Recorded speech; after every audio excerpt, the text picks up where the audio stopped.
आज की समस्या बाकी समस्याओं से बहुत ज्यादा खतरनाक है और जब आप देखेंगे डिस्प्ले पे तो आपको समझ में आ जाएगा। और आज हम जिस आयत को ले रहे हैं वो आयत है ये गलतियों 4:26, गलतियों 4:26। और ये तो आयत है, ये तो बहुत ही ज्यादा खतरनाक है। गलतियों 4:26 में लिखा है, पर ऊपर के यरूशलेम स्वतंत्र है और वह हमारी माता है। और जैसे है ये चीजें पढ़ने में आती हैं कि ऊपर की जो यरूशलेम है वो स्वतंत्र है और वो हमारी माता है, और इस चीज को रखते हुए, इस सेंटेंस को रखते हुए या इस आयत को रखते हुए एक बहुत बड़ा समुदाय माता यरूशलेम वाला बन गया है। और जो माता यरूशलेम के जो लोग हैं वो लोगों को ये बता रहे हैं कि एक पिता है जैसे, वैसे ही एक माता भी है। और जैसे इस संसार में मनुष्य होते हैं और मनुष्य में पति पत्नी होते हैं, जानवरों में भी उनके जेंडर होते हैं, मेल और फीमेल, तो वैसे ही जो स्वर्ग है उसमें भी एक पिता है तो एक माता भी है। और इसका वो लोग कुछ सबूत देते हैं और उस सबूत के आधार पर ये वाली आयत को रख करके ही ऊपर की जो यरूशलेम है वो स्वतंत्र है और वो हमारी माता है, जिसके चलते एक बहुत बड़ा कल्ट ग्रुप बहुत तेजी में फैल रहा है और बहुत लोगों को बहका रहा है। और ये सिर्फ उन्हीं लोगों में काम करता है जो यीशु मसीह को मानते हैं, जानते हैं, मानना चाहते हैं या जानना चाहते हैं। ये उन लोगों में काम करता है और बहुत तेजी में बड़ी तीव्रता के साथ ये काम चल रहा है। और आयत सिर्फ कौन सी रखी है उन्होंने, ये वाली, ऊपर की जो यरूशलेम है वो स्वतंत्र है और देखो वो हमारी माता है। इसका मतलब है ऊपर एक माता है और जो ऊपर माता है वो क्या है, पिता के जो है पत्नी है, और वो पत्नी आ गई है और जो पत्नी आ गई है वो हमको वहां मिलेगी। ऐसा करके उन्होंने बहुत कुछ कह रखा है। लेकिन हम जो भी बातों को मानते हैं वो बाइबल के आधार पर मानते हैं। बाइबल क्या कहती है हम उस चीज को लेकर के चलेंगे। बाइबल की इस आयत को रखकर मसीह समाज में बहुत गड़बड़ है। जो लोग मसीही का जो ये कल्ट ग्रुप बना है जिसे कहते हैं माता यरूशलेम, इसको नहीं मानते हैं, फिर भी वो लोग बाइबल की इस आयत को नहीं समझते हैं। अब समस्या ये है कि ये आयत को नहीं समझते हैं। बाइबल की इस आयत को रखकर मसीह समाज में बहुत गड़बड़ हो गई। अब इतनी बड़ी गड़बड़ हो गई है और हमको इस गड़बड़ के ऊपर बात करनी है। बाइबल क्या कहती है इस विषय में, बाइबल से ही जानेंगे। पौलुस की पत्री है और पौलुस की बातें बहुतों को खींचतान की बातें लगती हैं और उन बहुतों में पतरस जी ने भी इस बात को एग्री किया है कि पौलुस की बातें ऐसी हैं जो लोगों को समझ में नहीं आ सकती हैं। आज हम वही बातचीत करेंगे कि बाइबल क्या कहती है इस विषय में। किसी भी घटना को समझने के लिए उसको शुरू से समझना होगा। हमेशा ध्यान रखिए, कोई भी घटना घट जाती है तो वो घटना क्यों घटी, कैसे घटी, क्या कारण था, क्या वजह थी, उसके पीछे के जो लोग थे वो कैसे लोग थे, ये सारी बातों को इंसान को समझना है। वैसे ही जब आप बाइबल पढ़ते हो तो जो बात कह दी ठीक है कह दी, लेकिन उसको समझने के लिए उसकी शुरुआत तक जाना पड़ेगा। और अगर शुरू से बातों को नहीं समझोगे आपको नहीं पता चलेगा, आप गड़बड़ में जियोगे। तो शुरू से समझना होगा। किसी भी घटना को समझने के लिए उसको शुरू से समझना होगा। गलतियों 4:1, इसकी शुरुआत यहां से होती है। गलातियों 4:1, मैं ये कहता हूं कि बारिश जब तक बालक है। अब आपको यहाँ पे एक छोटा सा बच्चा दिखाई दे रहा है तो वो राजा है, तो वो गद्दी पर, लेकिन छोटा बालक है। लिखा है मैं ये कहता हूं कि बारिश जब तक बालक है, यद्यपि सब वस्तुओं का स्वामी है। ये मालिक तो है सब वस्तुओं का, तो भी उसमें और दास में कुछ भेद नहीं। मतलब है मालिक लेकिन है कैसा, नौकर जैसा, क्योंकि ये भी किसी ना किसी के अधीन है। और अगर ये किसी के अधीन है तो ये अपनी दाई माँ, अपनी माँ, और उसके बाद जो इसको खाना खिलाने वाले होंगे, जो इसको नहलाने धुलाने वाले होंगे, जो इसको शिक्षा देने वाले होंगे, जो इसका पालन पोषण करने वाले होंगे, जो इसको कपड़े पहनाने वाले होंगे, बहुत सारे इसके नौकर तो हैं, लेकिन ये उन पर क्या है, आश्रित है। ये उन पे मालिक नहीं है, क्योंकि ये अभी छोटा बालक है। इस वजह से लिखा है कि बारिश जब तक बालक है, यद्यपि सब वस्तुओं का स्वामी है, तो भी उसमें और दास में कुछ भेद नहीं। अगर इसको खिलाने वाले ना खिलाएं तो ये खा नहीं सकता, नहलाने वाले ना नहलाएं तो नहा नहीं सकता, इसको अगर कोई अच्छी शिक्षा ना दे बच्चे को तो ये शिक्षित हो नहीं सकता, क्योंकि ये अभी बच्चा है। इसलिए दोनों एक जैसे हैं, दास भी और स्वामी भी। जैसे एक नौकर जो होता है मालिक के अधीन होता है, मालिक अगर तनख्वाह ना दे तो वो रोटी कैसे खाएगा, वैसे ही अगर इसको रोटी कोई पका के ना दे तो ये कैसे खाएगा, इसको कोई खिलाए ना तो ये कैसे खाएगा, क्योंकि बच्चा है ना। इसीलिए लिखा है बारिश हो लेकिन बच्चे हो, और अगर बच्चे हो तो तुम में और दास में यानी इस नौकर में कोई भेद नहीं है। गलतियों 4:2, परंतु पिता के ठहराए हुए समय तक, पिता के ठहराए हुए समय तक रक्षकों और भंडारियों के वश में रहता है।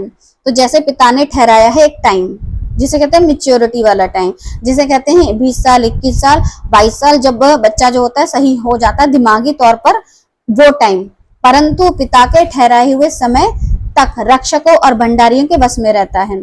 तो जब एक संसारिक रीति से इस बात को पढ़ोगे तो आपको लगेगा कि हाँ ये ठीक है, लेकिन मैं आपको एक एंगल और दूसरा दे देती हूँ। बालक जो है जब तक बारिश है, यानी कि जैसे ही परमेश्वर ने अपने लोगों को चुना तो शुरुआत में कोई भी चीज पैदा होती तो वो छोटी ही होती है। वैसे ही इजराइल जब इस संसार में प्रभु ने इजराइलियों को चुना तो वो उनकी कहते हैं क्वांटिटी थोड़ी थी, क्वालिटी कम थी। जैसे एक छोटा बच्चा न्यूबॉर्न बेबी होता है, बड़ा ही छोटा सा होता है, लेकिन बढ़ते बढ़ते बढ़ते बढ़ते एक जवान बनता है, जवान होता है, वयस्क होता है, फिर एक अच्छी एज पर आ जाता है, तब वो क्या होता था, सब चीजों का मालिक हो जाता है। वैसे ये जो भी नियम कायदे कानून और जो इजराइल है, जो लोग हैं, वो क्या थे, अभी शुरुआत थे। इस तरीके से रख करके पौलुस बताने की कोशिश कर रहा है, लेकिन लोगों ने एंगल ही बदल दिया है, तो इसमें कोई भेद नहीं है। पिता के ठहराए हुए समय तक रक्षकों और भंडारियों के वश में रहता है। जैसे एक बच्चा जो उसको रक्षा प्रदान करते हैं उनके, और जो उसको खाना वाना खिलाते हैं उनके अधीन में रहता है। अब जैसे ही आयत पढ़ते हैं तो रक्षकों और भंडारियों, अब दो शब्द आए हैं, रक्षकों और भंडारियों, ये कौन है बाइबल के अनुसार? रक्षक और भंडारी ये कौन है? मैंने एक सवाल पूछा है, रक्षकों और भंडारियों, ठीक है, उसमें दो शब्द आए ना, रक्षक और भंडारी। तो जब बाइबल की आयत को पढ़ रहे हो तो पिता के ठहराए हुए समय तक, अब पिता ने ही जो समय ठहराया था उसमें ये रक्षक और ये भंडारी ये कौन है? अगर आप में से किसी को पता है तो जवाब दीजिए, नहीं तो मैं आगे उसको कंटिन्यू करूंगी। रक्षकों और भंडारियों ये कौन है? अभी आपको आगे पता चलता है। रक्षक व्यवस्था के नियम, रक्षक व्यवस्था के नियम, वो कैसे? व्यवस्था से ही तो पता चलता है, खून मत करना, चोरी मत करना, डकैती मत डालना, किसी की औरत को मत छेड़ना, तो ये हुई रक्षक। ये है रक्षक, व्यवस्था के जितने भी नियम थे ये रक्षक थे, उस मनुष्य के उसके अनुसार वो उसकी रक्षा कर रहे थे। अगर खून करोगे, चोरी करोगे, लूटपाट करोगे तो तुम नियमों से विपरीत जा रहे हो, ये है तुम्हारे रक्षक। भंडारी कौन? महायाजक, याजक, क्योंकि इन्हीं के जरिए तो भंडारीपन से ये चीजें तुम्हें मिल रही थी। भंडारीपन से इनके पास ये चीजें रखी गई थी, व्यवस्था के नियम इनके पास, मूसा की 10 आज्ञाएं इनके पास, जिन्हें कहते हैं महायाजक और याजक, इन्हें ये कहते हैं भंडारी। और रक्षक कौन है? ये जो व्यवस्था हमें दी गई है वो है क्या है? व्यवस्था क्या है? रक्षक। मसीह के आने तक ये क्या है? ये काम कर रही थी, जिसे कहते हैं व्यवस्था। और इसको करवा कौन रहा था? महायाजक और याजक, क्योंकि इन्हीं को कहा था करने के लिए। तो जब तक मसीहा नहीं आए, पिता का ठहराया हुआ समय नहीं है, तब तक आप रक्षकों के और भंडारी के अधीन थे, ऐसा पौलुस इजराइलियों को बता रहे हैं। महायाजकों के अधीन थे, याजकों के अधीन थे, व्यवस्था के नियमों के अधीन थे, क्योंकि वो तुम्हारी रक्षक थी, जिसके जरिए तुम जो पाप, गुनाह, गलती, इनको अंतर करना समझ रहे थे और इनसे दूर थे। गलतियों 4:3, वैसे ही हम भी जब बालक थे तो संसार की आदि शिक्षा के वश में होकर दास बने हुए थे। वैसे ही जब हम बालक थे तो संसार की आदि शिक्षा के वश में होकर दास बने हुए थे। अब संसार की आदि शिक्षा क्या है? अब समझ में ये नहीं आएगा कि भाई संसार की आदि शिक्षा क्या है, तो बहुतों का मानना ये होगा संसार का ज्ञान, संसार की आदि शिक्षा कहते हैं संसार का ज्ञान, लेकिन संसार का ज्ञान या फिर हम कहें तो व्यवस्था, व्यवस्था, संसार का ज्ञान नहीं, क्योंकि पौलुस व्यवस्था के विषय में बात कर रहा है, तो वो संसार के ज्ञान से उसे क्या मतलब है। यहाँ बात चल रही है इजराइलियों की, यहूदियों की और पौलुस की, जो कि वो उनको बता रहा है कि जो व्यवस्था है उसको तुमको नहीं मानना है। और इसी बात को रखते हुए पौलुस बताना चाह रहा है कि तुम रक्षकों के अधीन थे, तुम ऐसे लोगों के अधीन थे जो तुमको इन सब चीजों से प्रोटेक्ट कर रहे थे। तो संसार का ज्ञान नहीं, व्यवस्था। गलतियों 4:4, परंतु जब समय पूरा हुआ, जब तक इजराइलियों के पास व्यवस्था थी और उस व्यवस्था को पूरा करने वाला नहीं आया था, तब तक जितने इजरायली थे वो सब के सब महायाजक, याजक और व्यवस्था के नियमों का पालन करते थे। जब तक मसीहा इस संसार में प्रचार करने, व्यवस्था को पूरा करने, व्यवस्था को पूरा नहीं किए, तब तक सब व्यवस्था का ही पालन कर रहे थे। लेकिन परंतु जब समय पूरा हुआ, यीशु के आने का समय पूरा हुआ, भविष्यवाणियों का समय पूरा हुआ, क्रूस पर यीशु ने कहा पूरा हुआ, एक एक व्यवस्था की बात, एक एक व्यवस्था का नियम, एक एक व्यवस्था की आज्ञा, जैसे ही यीशु ने कहा पूरा हुआ और ये सारी चीजें पूरी हो गई। और तब जाकर के जब व्यवस्था पूरी हो गई तो परमेश्वर ने अपने पुत्र को भेजा। पुत्र को भेजा क्यों? पुत्र ने ही तो ये सब चीजों को पूरा किया, और कोई मनुष्य था जो व्यवस्था को पूरा कर सकता था? पुत्र ने पुत्र को भेजा जो स्त्री से जन्मा। उस पुत्र की बात चल रही है, स्त्री से जन्मा। स्त्री कौन? मरियम। उसके साथ पुरुष का कोई संबंध नहीं था, स्त्री से जन्मा और व्यवस्था के अधीन उत्पन्न हुआ, व्यवस्था के अंतर्गत यीशु मसीह पैदा हुए। तो जब समय पूरा हो गया था, यीशु के पैदा होने की भविष्यवाणी पूरी हो रही थी, स्त्री एक बच्चे को जन्म देने वाली थी और वो बच्चा जो यीशु मसीह व्यवस्था के अधीन में होकर के पैदा हुए, और जब वो व्यवस्था के अधीन होकर के उत्पन्न हुए, जब वो व्यवस्था के अधीन होकर के उत्पन्न हुए तो पूरी व्यवस्था को पूरा करके कहते हैं पूरा हुआ। गलतियों 4:5, ताकि व्यवस्था के अधीनों को मोल लेकर छुड़ा ले। अब जितने व्यवस्था के अधीन थे, जितने लोग व्यवस्था के अंतर्गत थे या व्यवस्था में गुलाम थे, उन सब को व्यवस्था को पूरा करके उनको मोल ले लिया। जब कभी भी किसी भी मनुष्य के ऊपर किसी का कर्जा होता है तो वो कर्जा निपटता कैसे है? आप अगर उसका कर्जा चुकता कर दो। आप व्यवस्था के अधीन थे, व्यवस्था के अधीन होकर के आपको व्यवस्था से छुड़ाया कब? जब उस व्यवस्था के अधीनों को मोल ले लिया। मोल लिया, मोल लेकर के उनको छुड़ा लिया, और छुड़ाने के बाद हमको लेपालक होने का पद मिला। अभी तक आप व्यवस्था के अधीन थे और आप अभी भी व्यवस्था क्या करती है? मनुष्य को कहती है कि तू पापी है। व्यवस्था पाप बताती है, अनुग्रह पाप नहीं बताता। अनुग्रह में आते तो सारे पाप छोड़ करके आते हैं। इसीलिए तुम जो व्यवस्था के अधीन थे ना, तुमको मोल ले लिया, छुड़ा लिया, और हमको लेपालक पद होने को क्या हो गया? मिल गया। अब जब लेपालक होने का पद मिले, तो अब जब वो पद मिल गया है, गलतियों 4:6, और तुम जो पुत्र हो, अब तुमको लेपालक होने का पद मिल गया, अब तुम जो पुत्र हो, इसलिए परमेश्वर ने अपने पुत्र के आत्मा को, जो हे अब्बा, हे पिता कहकर पुकारता, हमारे हृदय में भेजा है। अब जबकि आप पुत्र हो, परमेश्वर का आत्मा आप में है, और जब परमेश्वर का आत्मा आप में है तो फिर अब आपको क्या जरूरत है? फिर से दास बनने की, उसी व्यवस्था के गुलाम होने की क्या जरूरत है? क्योंकि गलतियों 4:7 बताता है, इसलिए तू अब दास नहीं, अब आप किसी के नौकर नहीं हो, परंतु क्या हो? पुत्र। अब जब आप पुत्र हैं, और जब पुत्र हुआ तो परमेश्वर के द्वारा वारिस भी हुआ। अब व्यवस्था, उसके नियम, उसके चढ़ावे, उसके बलिदान, क्या जरूरत है देने की?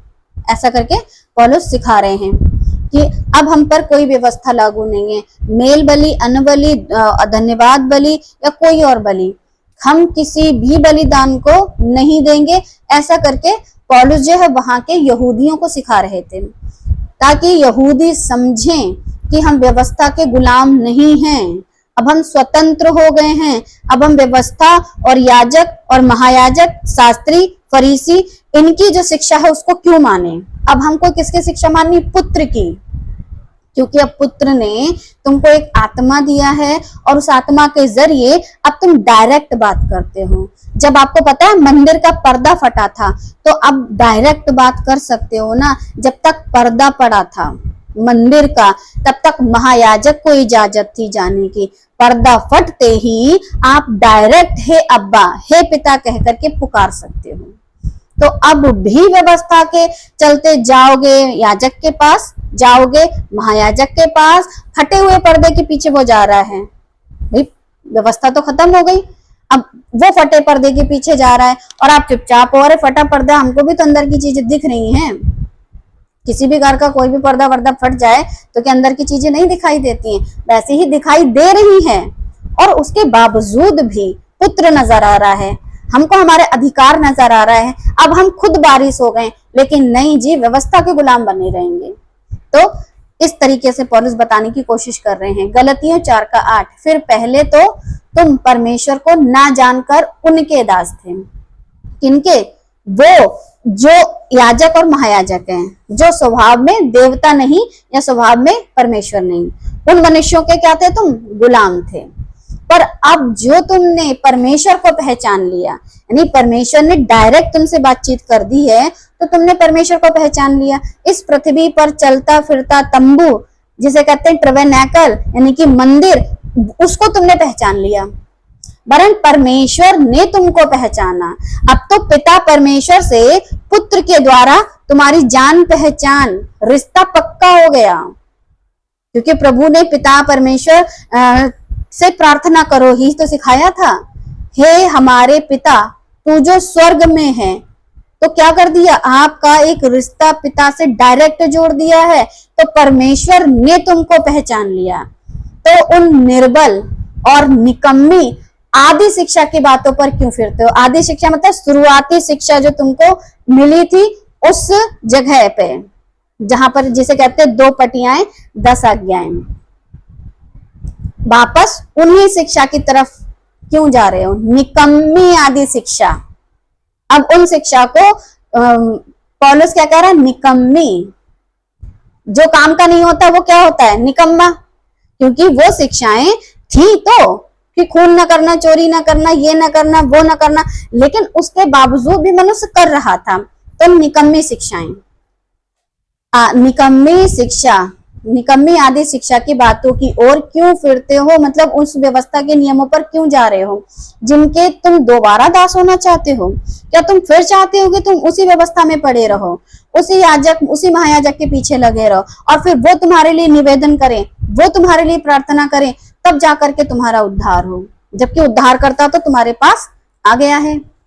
अब बात इस तरीके से पौलुस समझा रहे हैं। गलतियों 4:10, तुम दिनों और महीनों और नियत समयों और वर्षों को मानते हो।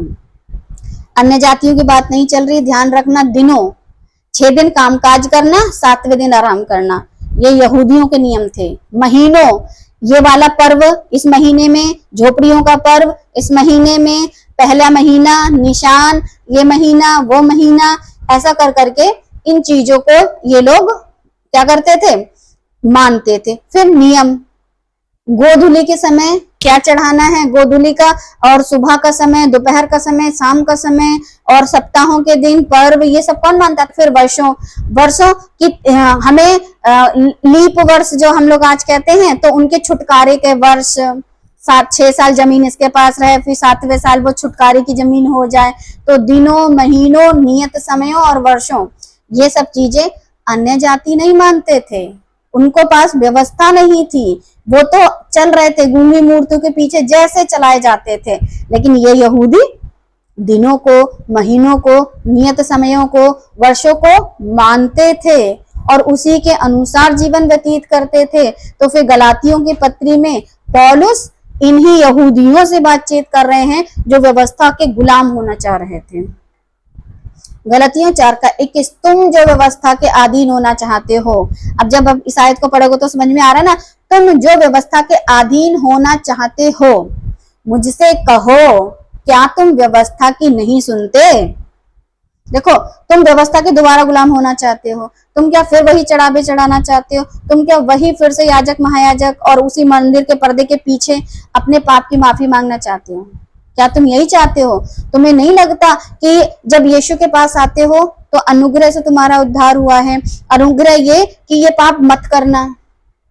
अब तुम्हारे पास लिस्ट नहीं है 613 नियम की, अब तुम्हारे पास लिस्ट नहीं है जो व्यवस्था की जो बाचाएं थी उस पर 2 पटियाएं थी उसके नियम की, अब वो सब इंक्लूड होकर के एक आज्ञा बन गई है कि अपने पिता से, अपने परमेश्वर से कैसा प्रेम करना है? सारे तन, सारे मन, सारी बुद्धि, सारी युक्ति के साथ प्रेम, और वही प्रेम अपने पड़ोसी के साथ। तो सारी व्यवस्था तो 2 आज्ञाओं में कंप्लीट हो गई है ना, तो जरूरी है कि फिर वापस उसको आपको कंप्लीट करना है। परमेश्वर से प्रेम और मनुष्य से प्रेम, जिससे प्रेम करोगे उसके नरक जाने से आपको खुशी नहीं मिलेगी, उसको सुसमाचार सुना के उसको स्वर्ग ले जाने की कोशिश करोगे। तो पिता से प्रेम कर रहे हो, आज्ञा उसकी मान रहे हो, पुत्र से प्रेम कर रहे हो, आज्ञा उसकी मान रहे हो क्योंकि जाओ और सुसमाचार सुनाओ। फिर उस मनुष्य से प्रेम कर रहे हो क्योंकि उसको बचाने के तो काम कर रहे हो। और जब तुम ही गुलाम हो जाओगे व्यवस्था के, तो फिर तुम दूसरों को क्या ही छुटकारा दिला पाओगे? तो पौलुस यहूदियों से ऐसे बात कर रहे हैं, उनको समझा रहे हैं, उनको सिखा रहे हैं जिन्होंने यीशु को तो अपना लिया था, मगर कुछ उनके चर्च के, जैसे आज का डायलॉग मारूं तो कुछ उनके चर्च के पुराने पास्टर उनसे कहते हैं तुम गलत चर्च चले गए हो, तुम गलत शिक्षा में आ गए हो, तुम जो हो अच्छे खासे यहाँ थे लेकिन नहीं, अब तुम जहां गए हो तुम वहां भी गड़बड़ सीख रहे हो। ऐसे ही जब पौलुस ने शिक्षा देना शुरू की तो ये जो थे मंदिर के, यानी कि जो यहूदियों के मंदिर थे वहां पे जाने वाले, चढ़ावे चढ़ाने वाले, और वहां जाके इनको थोड़ी बहुत तसल्ली मिलती थी। अब वहां के लोग जब इन्हें मिले तो इनका मन डवाडोल हो गया, इसकी सुनूं उसकी सुनूं, ये सही है या ये सही है, कहीं ऐसा तो नहीं जिस मसीहा की बात पौलुस कर रहा है पता चले वो अभी तक आया ही नहीं है, अरे इससे अच्छा हम व्यवस्था की मान लेते हैं, छोड़ो। ऐसा करके मन में क्या चल रही होगी लोगों के? दुविधा, टेंशन, अरे किसकी सुने, इसकी सुने या उसकी सुने। अब ऐसी चिंता में पौलुस बोलता है इन लोगों को, क्योंकि इनको लग रहा था कि चलो छोड़ो व्यवस्था को मानते हैं। तब पौलुस कहता है तुम जो व्यवस्था के अधीन होना चाहते हो, मुझसे कहो, क्या तुम व्यवस्था की नहीं सुनते? तुम तो व्यवस्था की सुनते हो ना, तुम व्यवस्था की सुनते हो। यह लिखा है, अब 22 आयत पढ़ूंगी मैं, यह लिखा है कि अब्राहम के 2 पुत्र हुए। इसे गलातियों का पढ़ रही हूँ लेकिन मैंने अब सीधे 22 पे आ गई हूँ। बीच में कुछ बातें हैं जिनको आप पढ़ लेना और उन्हीं को रखने के बाद फिर वो ये बात लेके आ जाता है। यह लिखा है अब्राहम के 2 पुत्र हुए। अब ये दृष्टांत की रीति पर आपको बताई जा रही हैं बातें, जैसे यहाँ पर व्यवस्था और मसीहा, इन दोनों लोगों के विषय में बातचीत चली है ना, तो फिर बातचीत चलते चलते अब बताया जा रहा है, यह लिखा है कि अब्राहम के 2 पुत्र हुए, एक दासी से, एक स्वतंत्र स्त्री से, परंतु जो स्वतंत्र स्त्री से हुआ वह शारीरिक रीति से जन्मा था, और परंतु जो दासी से हुआ वह शारीरिक रीति से जन्मा था, और जो स्वतंत्र स्त्री से हुआ वह प्रतिज्ञा के अनुसार जन्मा था। देखो, जो शरीर या सारा से पैदा हुआ, हाजिरा से पैदा हुआ था, शरीर से, शारीरिक रीति से, वो प्रतिज्ञा की संतान नहीं था, लेकिन जो सारा, जो कि प्रतिज्ञा की हुए मनुष्य की पत्नी थी, उससे जन्मा, तो वो कहलाया प्रतिज्ञा के अनुसार जन्मा हुआ। दासी का पुत्र स्वतंत्र नहीं है, लेकिन प्रतिज्ञा की संतान स्वतंत्र स्त्री का पुत्र है। अगर आपको नहीं समझ में आया तो फिर से समझाता हूं कि लिखा है अब्राहम के 2 पुत्र हुए, एक दासी से, दासी यानी हाजिरा से, एक स्वतंत्र स्त्री से यानी कि सारा से। अब जो दासी यानी हाजिरा से जन्मा उसको कहते हैं शारीरिक बच्चा, और स्वतंत्र स्त्री जो प्रतिज्ञा की संतान है, जिसे कहते हैं सारा का बच्चा। हाजिरा का बच्चा, सारा का बच्चा। हाजिरा का बच्चा गुलाम, दासी, और सारा का बच्चा स्वतंत्र। तो ये समझना है। इस्माइल और इसहाक दो बच्चे। तो जो इस्माइल था वो था दासी का बच्चा, जो इसहाक था वो था स्वतंत्र स्त्री का बच्चा।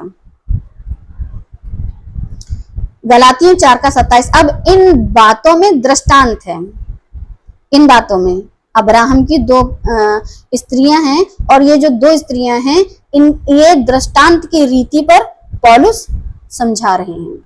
ये स्त्रियां मानो दो वाचाएं हैं। एक तो सीने पहाड़ की, जिससे दास ही उत्पन्न होते हैं, और वह है हाजिरा। सीने पहाड़ की है और उससे कौन उत्पन्न हो रहे हैं? दास, और उसका नाम है हाजिरा।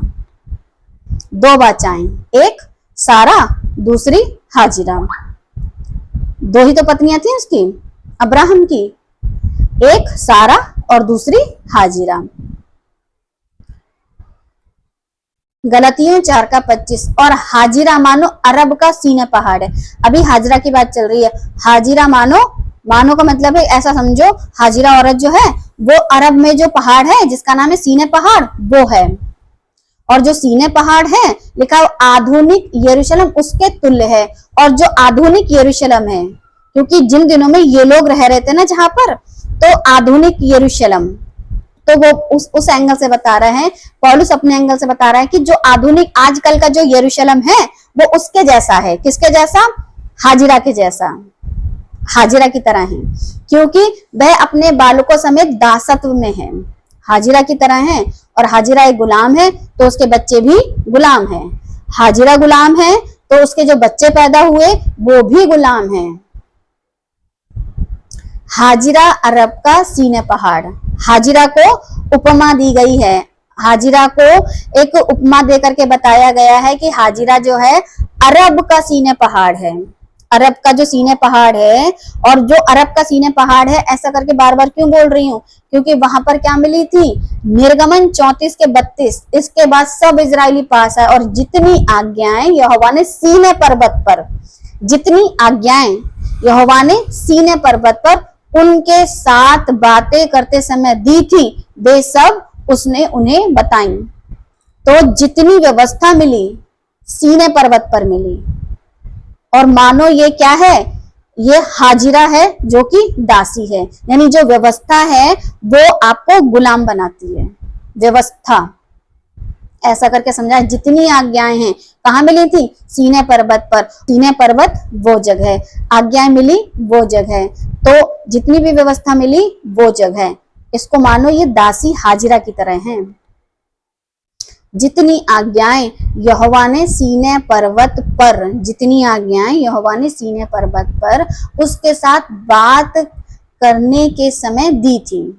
जितनी भी आज्ञाएं मिली थी, परमेश्वर ने जितनी भी आज्ञाएं, नियम, कायदे, कानून दिए थे, वो सारी सीने पर्वत पर।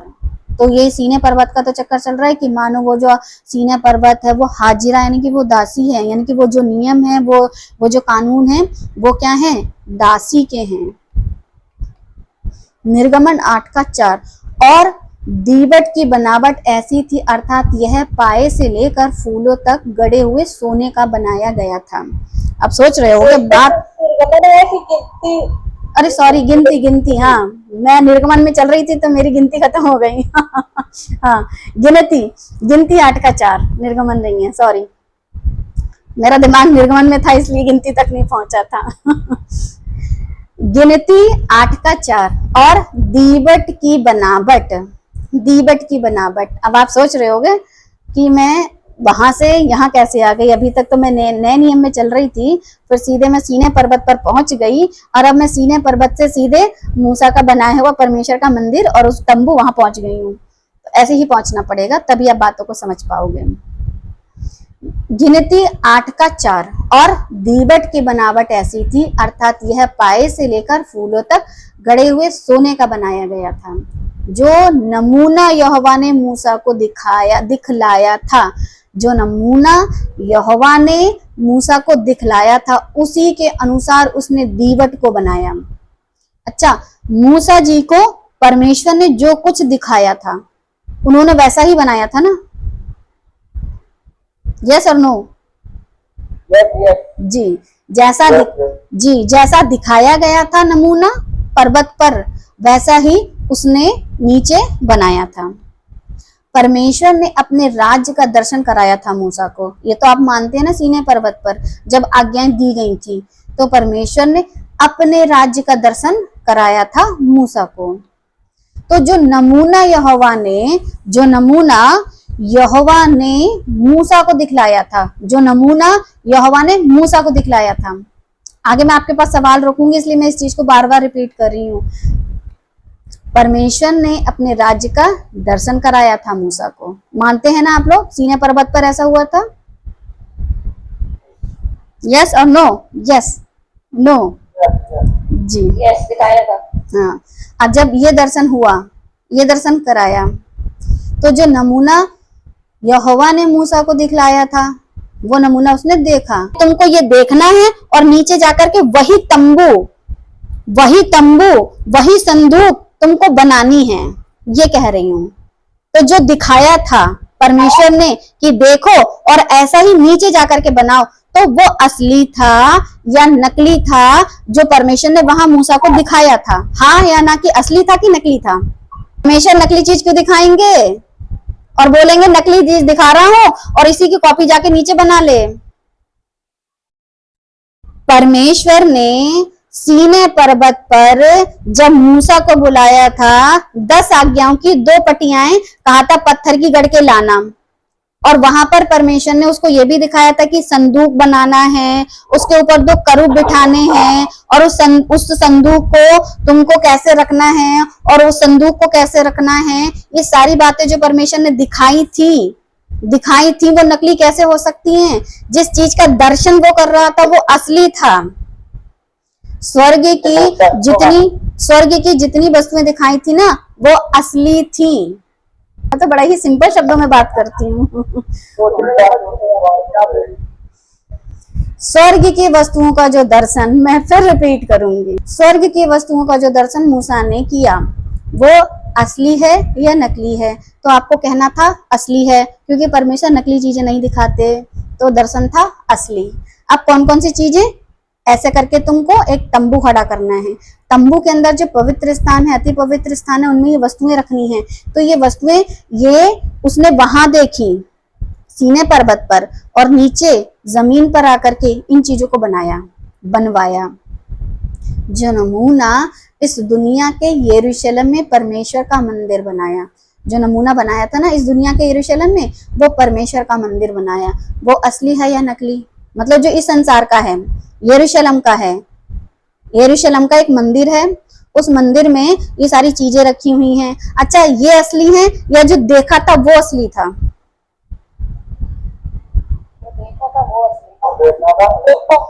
बिल्कुल, ओके, जी। जो देखा या जो परमेश्वर ने दिखाया वो असली था। उसका नमूना जमीन पर आकर के यरूशलेम, जो कि सीनै पहाड़, जहां पर बाद में राजा सुलेमान के जरिए जो मंदिर बना, और उससे पहले मूसा और उसने जितने कारीगरों को बुद्धि दी उनके द्वारा जो तंबू बना, जो भी कुछ बना, वो जो था वो एक छाया थी, वो एक उसका नमूना था। लेकिन असली चीज वहां प्रभु के पास है, और प्रभु ने वहां मूसा को दिखाई, और उसका जो कॉपी कहते हैं, उसकी जो कॉपी कहते हैं, वो नीचे पृथ्वी पर बनाई, जो कि यरूशलेम का मंदिर के रूप में आपको नजर आएगी। किसी नमूने को देख कर बनाया गया। ये सब कुछ चीजें अपने आप नहीं बन गई थी, इनको बाकायदा परमेश्वर ने पहले दिखाया, ऐसे ऐसे ये चीजें बनाना, और तब ये सारी चीजें उस मंदिर में, उस तंबू के अंदर बनाई गई। महापवित्र स्थान हो या पवित्र स्थान हो या अति पवित्र स्थान हो या बाहरी आंगन हो, या फिर ये जो खंबे हैं, या फिर इसके ऊपर लगने वाली ये जो चादरें हैं, जो कपड़ा जो लगना था, कैसा लगना था, कैसे रंग का लगना था, कितनी परत लगनी थी, और कैसे कैसे उसमें अनार और उसमें क्या कहते हैं, जो कलर के कपड़े लगने थे, सोना कहाँ लगना चाहिए था और सोने से मढ़ना कहाँ चाहिए था, वो जितनी भी सारी चीजें हैं वो परमेश्वर ने बाकायदा पहले मूसा को वहां उसका पूरा दर्शन कराया, तब जाकर के ये चीजें पृथ्वी पर बनाई। इस तरीके से ये जो तंबू था उसके अंदर जो ये महायाजक ऐसे करके जाते थे पर्दे के पीछे, और ये जो सारी चीजें चलती थी, ये जो सब चीजें लिखा है निर्गमन 26 मिलाप वाले तंबू का वर्णन, ये आप पढ़ लेना आराम से, क्योंकि इसमें ये चीजें सारी मिलेंगी। निर्गमन 26 में आपको ये सब चीजें पढ़ने को मिलेंगी, कैसे करके कौन कौन सी चीजें बनाने के लिए कहा था। तो जो ये चीजें जमीन पर बनाई गई, जिसे कहते हैं यरूशलेम के मंदिर में बाकायदा पक्की रीति से बनाई गई, ये सब ऊपर मूसा ने पहले देखा, तब उसका नमूना नीचे बनाया, और उसी नमूने के आधार पर राजा सुलेमान ने पक्का मंदिर बनवाया। ये सब मूसा को दिखाया गया था। ये जितना भी कुछ है ना, ये सब पहले मूसा ने देखा, पृथ्वी पे बनाया, वैसे ही राजा सुलेमान ने फिर बनाया, और वैसे ही सुलेमान का मंदिर टूटा और फिर बनाया, ऐसा करके बना। असली वाला यरूशलेम का मंदिर कहाँ है? असली वाला यरूशलेम का मंदिर कहाँ है? वो ये तो नमूना है, वो वाला नमूना है जो था, लेकिन जो असली वाला है वो यरूशलेम का मंदिर कहाँ है?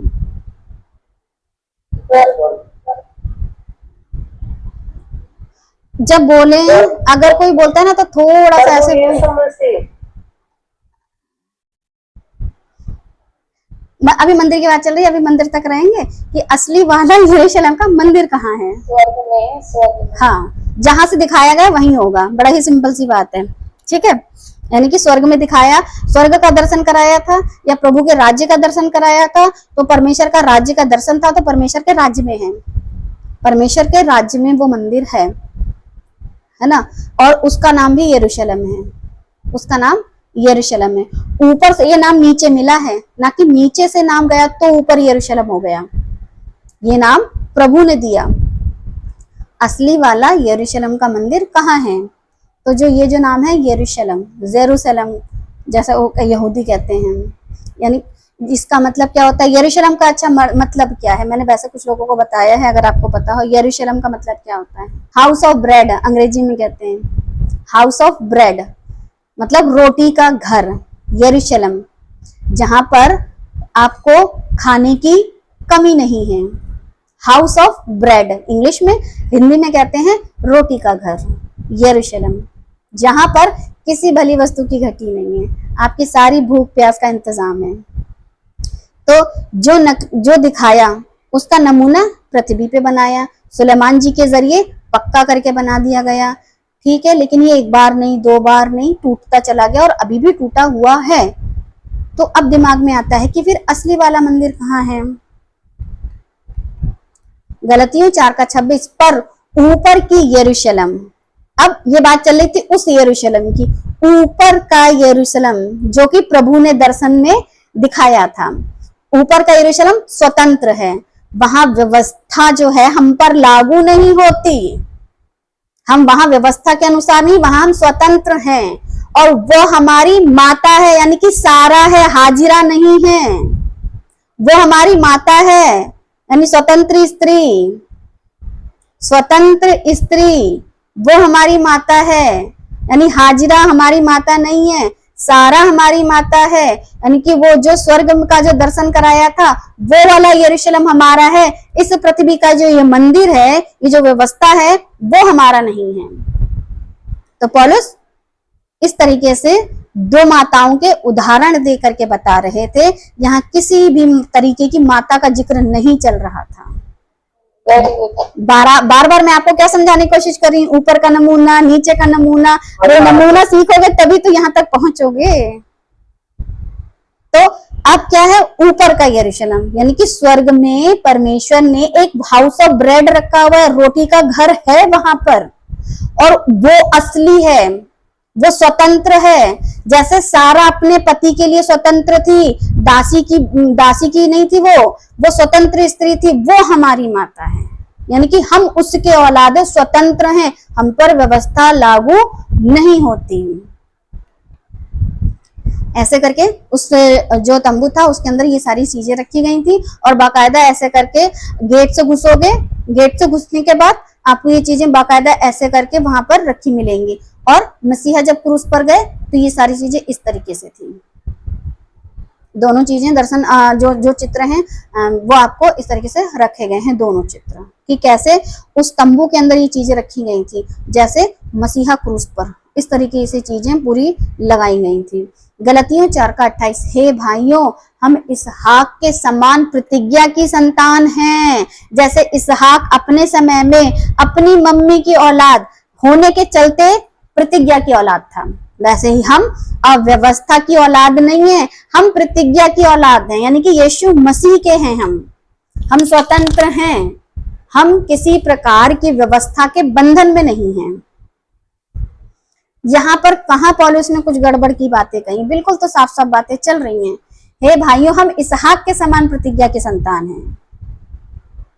प्रतिज्ञा की संतान हैं तो व्यवस्था हम पर लागू नहीं होती है, तो क्यों तुम वापस व्यवस्था के चक्कर में पड़ रहे हो।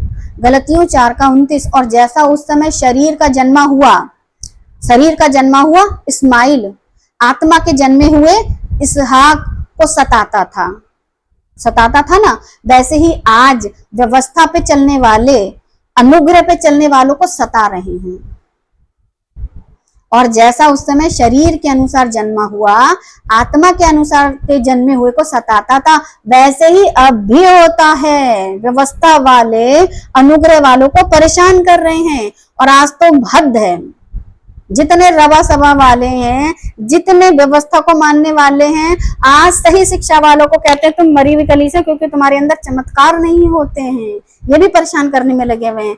आज भी पौलुस की जैसे हमारी भी यही चिंता है, हम भी पौलुस की तरह थोड़े दिनों बाद गंजे हो जाएंगे चिंता के मारे, सारे बाल झड़े जा रहे हैं। वो तो तुम्हारी तो बीमारी है, हमें तो कोई नहीं है बाबा, हमारे ऐसे झड़ रहे हैं। पौलुस की तरह हम भी गंजे हो जाएंगे, क्योंकि आज भी शरीर के अनुसार जन्मे हुए जो संसारिक व्यक्ति है ना, वो आत्मा के अनुसार जन्मे हुए को सताते हैं और कहते हैं तुम्हारी शिक्षा गलत है, तुम जिससे सीख रहे हो वो इंसान गलत है, वो तुमको गलत शिक्षा दे रहा है। तुम अच्छी खासे हमारे साथ चल रहे थे, सिस्टर आंचल अच्छे खासे हमारे साथ चल रहे थे, अब तुम लोग फिर गलत शिक्षा में जाके फंस गए हो, कोई तुम्हें गलत सिखा रहा है। शरीर के अनुसार जन्मे हुए आज भी आपको सता रहे हैं। कुछ लोग इस चीज को अपने अंदर इस चीज को महसूस कर रहे हैं। शरीर के अनुसार जन्मा हुआ व्यवस्था वाले हैं, जो शरीर के अनुसार जन्मे हैं ना, वो व्यवस्था वाले हैं। आत्मा के अनुसार जन्मे हुए प्रभु यीशु मसीह यानी पुत्र की आज्ञा वाले हैं। और पुत्र की आज्ञा कहती है जाओ सुसमाचार सुनाओ। लेकिन जो व्यवस्था वाले हैं वो किसी को भी अंदर आने नहीं देते, बाहरी लोगों को, वो अपनी व्यवस्था के नियमों के अनुसार चलते हैं। तो जो शरीर के अनुसार जन्मा है वो व्यवस्था को मान रहा है, जो आत्मा के अनुसार जन्मा है वो प्रभु यीशु मसीह की आज्ञा को मान रहा है। ऐसा करके पौलुस जी वहां यीशु मसीह का क्रूस पे चढ़ाए हुए मसीह का प्रचार करते हैं और बार बार कहते हैं मैं तो क्रूस पे चढ़ाए हुए मसीह का प्रचार करता हूं। इसी बात को रखते हुए बार बार इन बातों को समझा रहे थे। गलतियों 4:30, परंतु पवित्र आत्मा क्या कहता है। अब पवित्र आत्मा ने क्या कहा, दासी और उसके पुत्र को निकाल दे। वैसे ही आज व्यवस्था और उसके मानने वालों को निकाल दे, क्योंकि दासी यानी कि व्यवस्था निकाल दे, क्योंकि दासी का पुत्र यानी कि व्यवस्था स्वतंत्र स्त्री के पुत्र के साथ उत्तराधिकारी नहीं होगा। जिसने अपने निज पुत्र को दे दिया उसको तुम नहीं मान रहे हो, लेकिन जिसने पहले व्यवस्था दी तुम उसको मान रहे हो। जिसने व्यवस्था दी उसने उस व्यवस्था को पूरा करने के लिए अपना पुत्र दिया और तुम पुत्र को नहीं मान रहे हो, लेकिन व्यवस्था को पकड़े बैठे हो। स्वतंत्र स्त्री के पुत्र के साथ उत्तराधिकारी नहीं होगा। जितने भी व्यवस्था के मानने वाले आज भी हैं वो यीशु मसीह के साथ उत्तराधिकारी यानी कि उसकी जागीर के मालिक नहीं हो सकते, ना कभी होंगे, चाहे वो कितना ही व्यवस्था को मान लें। उत्पत्ति 21:10, इस कारण उसने अब्राहम से कहा, किसने, अब उस सारा ने अपने पति से कहा, इस कारण उसने अब्राहम से कहा दासी को पुत्र सहित निकाल दे, दासी को पुत्र सहित निकाल दे, क्योंकि इस दासी का पुत्र मेरे पुत्र इसहाक के साथ भागी नहीं होगा। मेरे पुत्र, अब ये कौन कह रहा है, सारा। सारा कह रही है अपने पति से, क्योंकि इस दासी का पुत्र मेरे पुत्र इसहाक के साथ भागी नहीं होगा। इसको निकाल, क्योंकि ये मुझे मेरे बच्चे को चिढ़ाता है। अब जैसे ही अब्राहम से ये बात उसकी पत्नी सारा ने कही, तब परमेश्वर क्या कहते हैं, उत्पत्ति 21 का 12, परंतु परमेश्वर ने अब्राहम से कहा, क्योंकि अब्राहम की बात अच्छी नहीं लगी, उस लड़के और अपनी दासी के कारण तुझे बुरा ना लगे, जो बात सारा तुझसे कहे उसे मान, क्योंकि जो तेरा वंश कहलाएगा वह इसहाक ही से चलेगा। तो परमेश्वर भी इस बात में सारा के साथ सहमत थे और हाजिरा को उसके बच्चे के साथ निकाल दिया, गेट आउट। लेकिन आज व्यवस्था वाले व्यवस्था को गेट आउट क्यों नहीं कर रहे? बड़े ही अच्छे से उसने उदाहरण दे के समझाया था, इसमें ऊपर कोई माता नहीं बैठी है, ये सारी बातें नीचे की चल रही हैं और नीचे की बातों को पता नहीं कहां कहां की बातों से मिला करके गड़बड़ कर रहे हैं। जबकि पौलुस जी ने बड़े ही सरलता पूर्वक उदाहरण दे करके समझाया है, क्योंकि जो बात सारा तुझसे कहे उसे मान, क्योंकि जो तेरा वंश कहलाएगा वह इसहाक ही से चलेगा। गलतियों 4 का 31, इसलिए हे भाइयों हम दासी, और मैंने ब्रैकेट में डाला, ये मैंने ब्रैकेट में डाला, इस बात का ध्यान रखें, हम दासी यानी व्यवस्था के नहीं परंतु स्वतंत्र स्त्री यानी परमेश्वर की आज्ञा की संतान हैं। हम व्यवस्था के गुलाम नहीं हैं, परमेश्वर की आज्ञा यानी पुत्र यानी यीशु मसीह उसकी संतान हैं। हम व्यवस्था के नहीं हैं, हम दासी के पुत्र नहीं हैं, हम हाजिरा की औलाद नहीं है, स्वतंत्र स्त्री यानी जिससे इसहाक हुआ था, जिससे प्रतिज्ञा की थी, जहां से मसीहा आए थे, हम उस मसीहा के बच्चे हैं। तो हम व्यवस्था क्यों माने? हो गया एंड। ये था लास्ट स्लाइड, इसलिए गलतियां 4 का 31, इसलिए हे भाइयों हम दासी यानी कि व्यवस्था के नहीं परंतु स्वतंत्र स्त्री यानी आज्ञा यानी मसीहा उनकी संतान हैं।